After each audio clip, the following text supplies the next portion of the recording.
Welcome back to our NCAA football win total picks. It is time to finish the Big 12, and we are at West Virginia. And West Virginia actually has a consistently good history in recent history.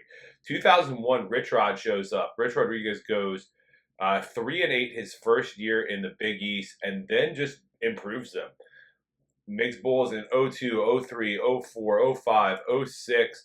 And then 2007 brings him to a Fiesta Bowl. Doesn't coach the Fiesta Bowl. He's on his way to Michigan, but 11 wins each of his last 3 years.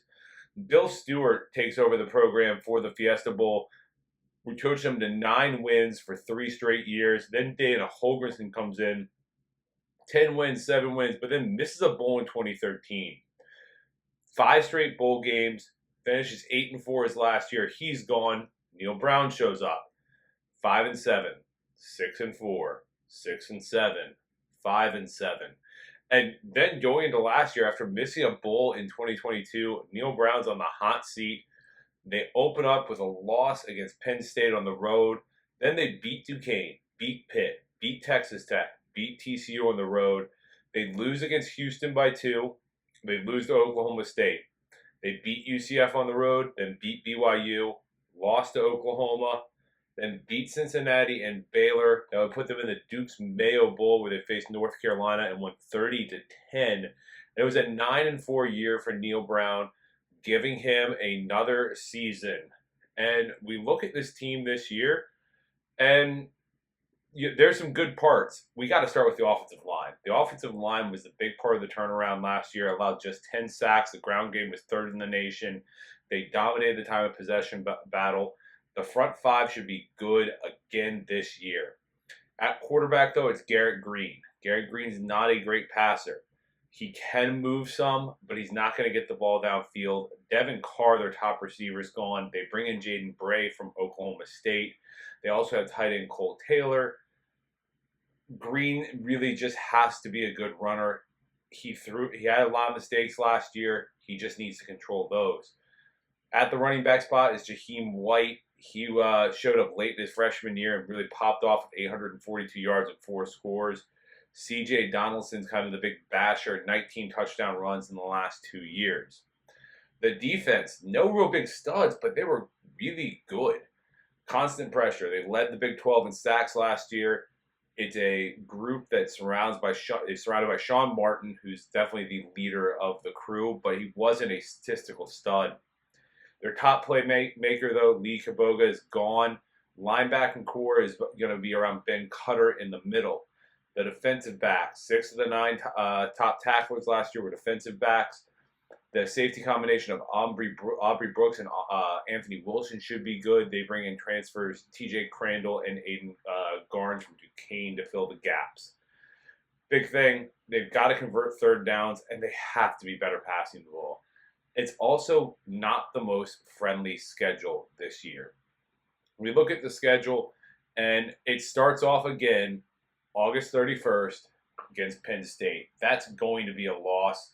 There's just no way around it. They're not as good. September 7th, Albany comes to town. I think that's a win. September 14th, backyard brawl at Pitt this year. Definitely just a toss-up. It's a 50-50, flip a coin. They get Kansas at home. I think that's a loss, and then they have a bye. This is the rough stretch in between the 2 byes. At Oklahoma State, probably a loss. Iowa State, one of the better teams in the Big 12, probably a loss. Kansas State, at home, probably a loss. And then at Arizona, probably a loss. On the November 2nd, they get another bye. Then November 8th, they're at Cincinnati. They should win that. Baylor, November 16th, that should be a win.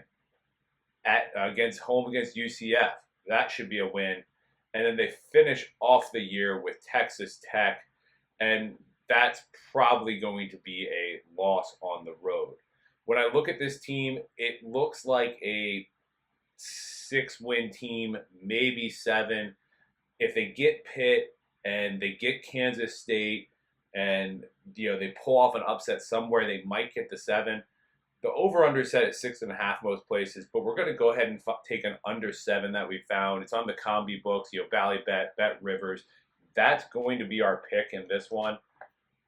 And then we also have Big 12 conference winners. Definitely the class of the conference is Utah. If they stay healthy, they are the best team without a doubt. But the big thing is health. We're going to take a little flyer on them. Plus 320 is the best number out there.